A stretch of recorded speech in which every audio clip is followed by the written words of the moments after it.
Thank you, Deputy Speaker. And I rise in support of the Infrastructure Australia Amendment Bill with some qualifications.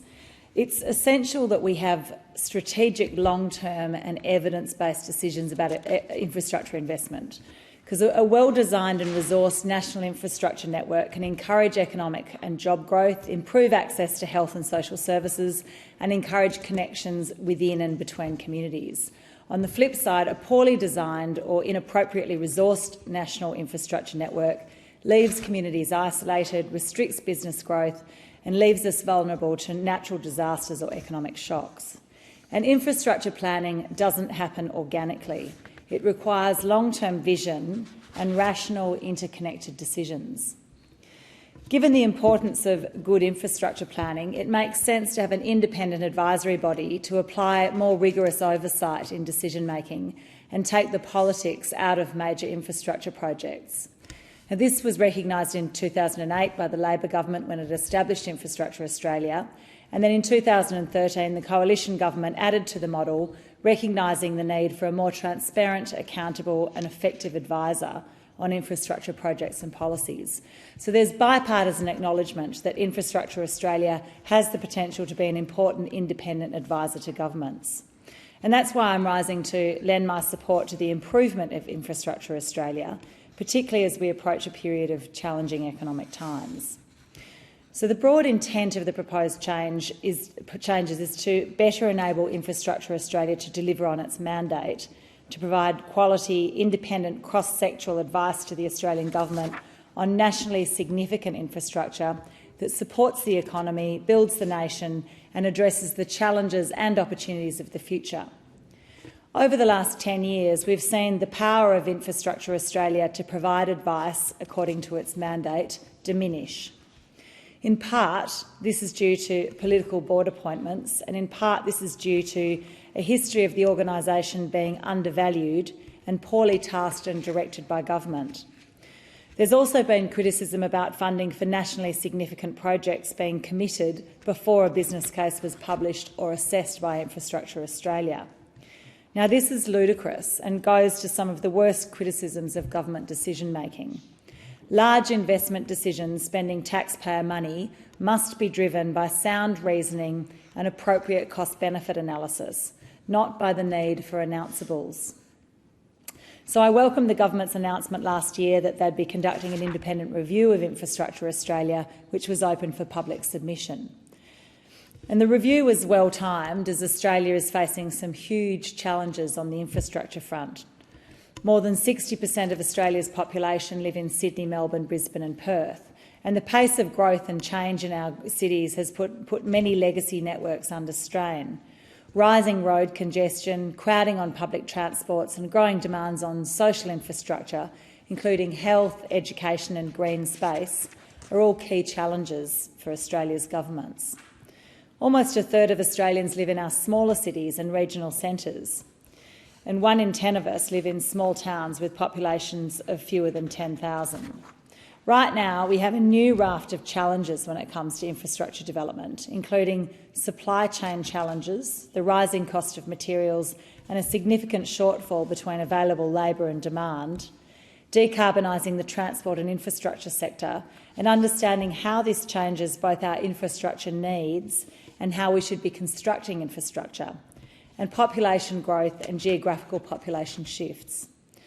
And we already have a pretty poor track record of delivery of large-scale national infrastructure projects.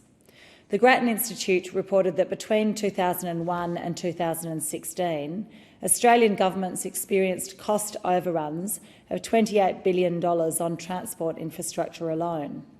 The Forest Highway, south of my electorate, and the Hunter Expressway are great examples, with the two projects coming in at 5 times the cost initially quoted. The Grattan study showed that projects that are most likely to have significant cost overruns are those that they refer to as premature announcements, things like political announcements pre-election, with 74% of the value of cost overruns occurring in this context, despite them making up only 32% of projects. Once politicians have announced a project, they and the public treat that announcement as a commitment and only two-thirds of these projects get built. Now, while I'm all for keeping promises, I'm also very much in favour of promises only being made when the work has been done to determine whether the project makes sense and how much it will actually cost. So we need to ensure that Infrastructure Australia is contributing to better and better informed decisions. I want to acknowledge the importance of regular independent reviews of government and statutory bodies. To encourage public faith in the government process, we need to ensure our institutions are interrogated by experts and that their views are published and/or available to the public. And particularly in this case, where environmental and economic challenges have evolved, it's so important to ensure our institutions remain fit for purpose and don't become either a money-wasting burden or ignored lip service. This independent review had 59 submissions, and the key issue the review acknowledged was getting the balance right between the independence of expert investment advice to the government and the influence of that advice in government decision-making processes. The review found a clear mandate was required to strengthen Infrastructure Australia's role in the Commonwealth infrastructure ecosystem, and this bill goes some of the way to doing this. I, along with major interest groups, am pleased that an objects clause will now be included in the Infrastructure Australia bill, that the infrastructure priority list will be refined, and that Infrastructure Australia may consider any reports prepared by state, territory and local governments. This will go some way to clarifying the role and scope of Infrastructure Australia. I'm also pleased to see that the new bill requires Infrastructure Australia to consider the environmental and carbon emissions impact of the projects and take into account Australia's emissions reduction targets. As we start the huge task of decarbonising our economy, we need to ensure that we're far-sighted in our decisions, both in terms of what infrastructure we build to contribute to Australia playing a key role in the green energy export, and also how we build that infrastructure to contribute to meeting our own targets. These amendments are a welcome addition to those passed in the Climate Change Consequential Amendments Act, which said that Infrastructure Australia must consider Australia's greenhouse gas emissions targets when auditing projects and advising government. On governance, this bill slashes the current 12-member board to a 3-member commission. Now, while on the face of it this seems like it would streamline the process and could create a more independent advisory model, I have a few concerns. Given the vital role of Infrastructure Australia and the need for a long-term vision, it will be imperative that decisions made by the Commission are not influenced by short-term partisan concerns. And I'll be supporting a number of crossbench amendments that strengthen the integrity of the Infrastructure Australia Board, including amendments put by the members for Mackellar, Fowler and North Sydney on transparency in appointments and disclosure of interests.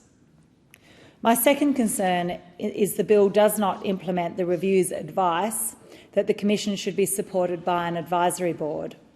And while I note that the Minister has referred to the establishment of an advisory board by administrative instrument, I would like to see the requirements for this board established in legislation so that there are scrutinised requirements for the membership of the board. Again, I'll be supporting the member for Fowler's amendments to include an advisory board or council in the bill. And my final concern is a broad and significant one.